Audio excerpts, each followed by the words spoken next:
Okay, we're going to take a look at the unit circle. So just to review, the left-hand rule or trick is that you have your fingers representing the first quadrant. So this would be your first quadrant. This is 0, 30, 45, 60, and 90. These are the ones that are located on the unit circle. So if I put down my 30-degree finger, I get root 3. So the fingers represent what's on top of the fraction. And then everything is always over 2. So it's root 3 over 2. And then root 1, but the square root of 1 is just 1 over 2. So root 3 over 2, 1/2. If I put down my 45-degree finger, I get root 2 over 2 and root 2 over 2. If I put down my 60-degree finger, I get 1/2 root 3 over 2. And that gives you your reference angles for the unit circle, or the points from the reference angles for the unit circle. You need to remember that pi thirds goes with 60 degrees, and pi 6 goes with 30 degrees, and pi fourths goes with 45 degrees. Okay? So these are the radians, these are the degrees they match up with.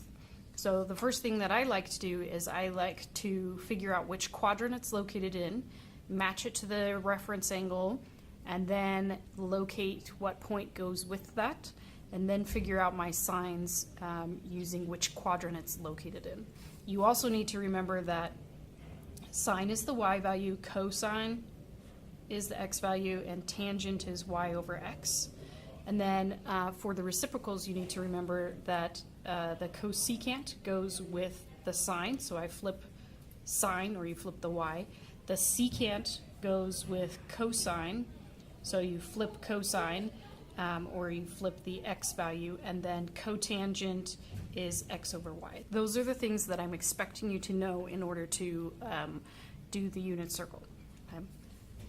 So if we look at doing the unit circle here, this is something that your test will look like for the timed test. So if we take a look at doing this, we've got the tangent of 45. 45 is in the first quadrant. I put my 45-degree finger down. I've got root 2 over 2, root 2 over 2. The tangent is the y over the x. So I get root 2 over root 2, which just simplifies to 1. I'm in the first quadrant, so it's positive. The tangent to 150, 150 is in the second quadrant. It's 30 degrees, so I put down my 30-degree finger. I get root 3 over 2, 1/2. The tangent is the y over the x, so I take 1/2 over root 3 over 2. But for the tangent, you can really just take the top of the y over the top of the x. So I've got 1 over root 3, because I don't need these. They will cancel out when you flip and multiply. So the tangent in the second quadrant, it's left, which is negative, and up, which is positive. So the up was positive, the left was negative, so one of them's negative.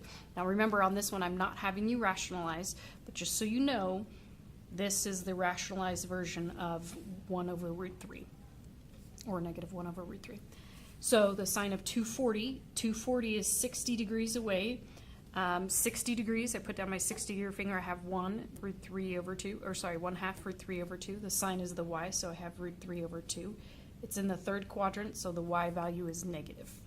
The tangent of 240, it's the same point again, so it's 1/2 root 3 over 2. The tangent's the top of the y over the top of the x, so I just take what my fingers have up, so root 3 over 1, which is just root 3. The tangent in the third quadrant, both are negative, so I have negative divided by negative, which is positive. The tangent of 270, 270 is straight down, so I just pretend this is on the axis, because it really is. And then I do 0, -1. The tangent is -1 over 0. Remember, if 0 is on the bottom, it's undefined. The tangent of 0, I go right 1 and up nothing, so I have 1, 0. Then the tangent is 0 over 1, which is 0. The sine of 270 is straight down. I have 0, -1. The sine is the y value, so it's -1.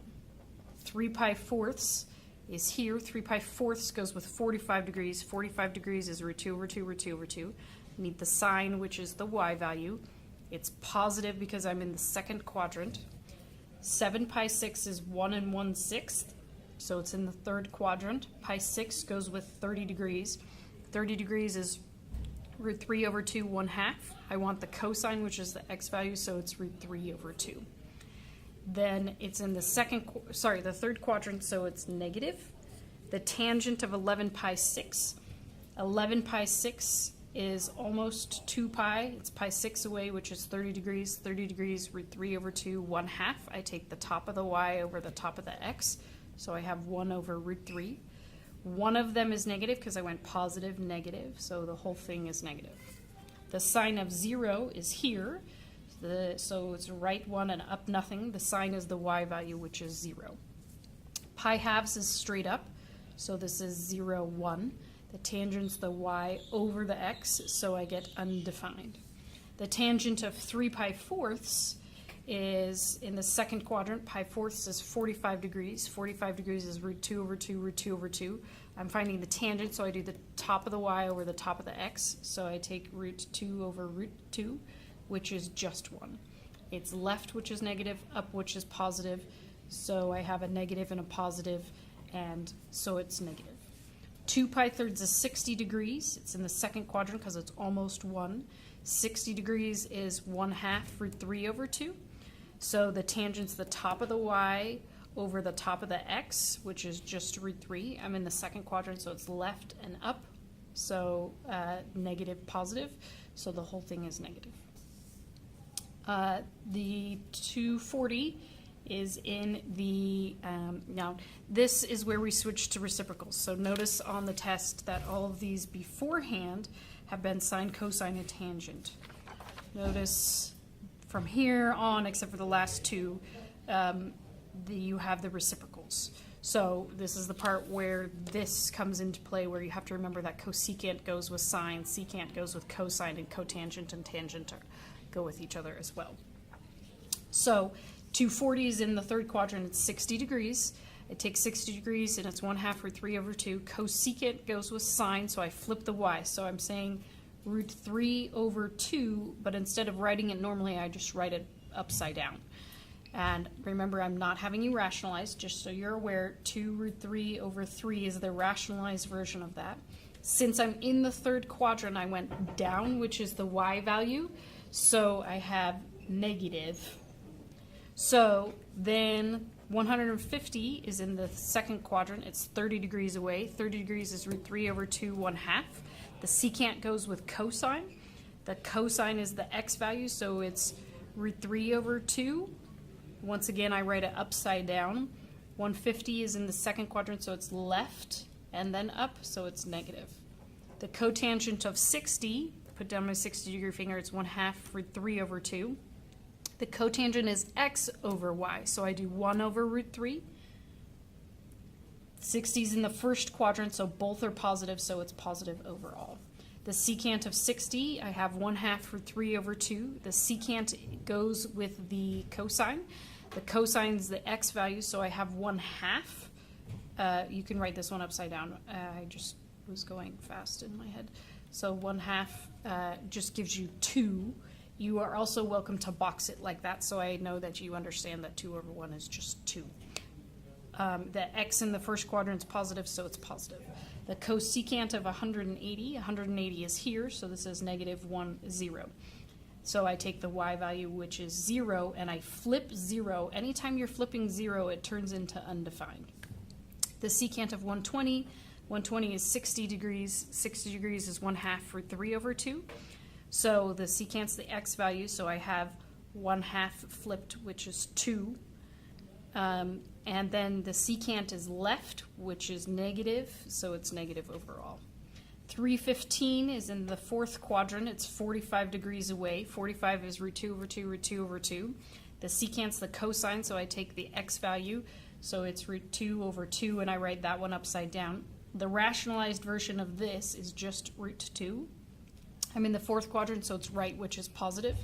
So I just have either one of those. The cotangent of 7 pi 6 is 1 1/6. Pi 6 goes with 30 degrees. 30 degrees is root 3 over 2, 1/2. So I take root 3 over 1, which is just root 3. I'm in the third quadrant. Both are negative, which turns it back to positive. 11 pi 6 is in the fourth quadrant. So I have not pi thirds. 30 degrees is your reference angle.